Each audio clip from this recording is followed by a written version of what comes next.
ময়মনসিংহে একের পর এক চুরি, ছিনতাই, চাঁদাবাজি এবং খুনের ঘটনায় নগর জুড়ে চরম আতঙ্ক বিরাজ করছে।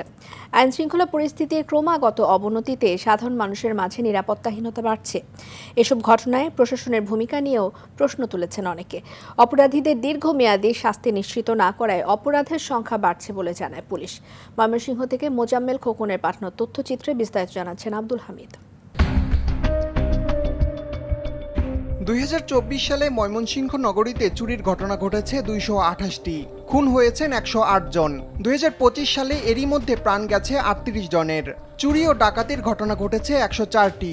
সম্প্রতি নগরীর প্রাণকেন্দ্র গাংনীরপাড় এলাকার একটি শপিং মলের মোবাইলের দোকানে বিভিন্ন ব্র্যান্ডের 2 শতাধিক ফোন চুরির অভিযোগ উঠেছে। গত 17 জুন এক রেস্তোরাঁর মালিককে মুখ ও হাত পা বেঁধে নগদ 23 লাখ টাকা চুরি করে দুর্বৃত্তরা। এছাড়া দিনে দুপুরে প্রায় ছিনতাইয়ের শিকার হচ্ছেন নগরবাসী। এসব ঘটনায় আতঙ্কিত তারা। আমার দোকানের ভিতরে ফুটেজ আছে, ক্যামেরা আছে, আমি ফুটেজ ক্যামেরা টানতে দেখলাম যে এখান থেকে 5 জন লোক আসছে। এটা সকালবেলা মার্কেট ঢুকছে, সবাই মার্কেট খোলার পরে লোক এসে আমার দোকানে সব ফোন প্রায় আপনার 8 থেকে 10 লাখ টাকা ক্যাশ সব ফোন নিয়ে গেছে। দরজাটাও খোলা আছে, সব নিয়ে আমার পিছন দিক দিয়ে দৌড়ে ফেলাইছে।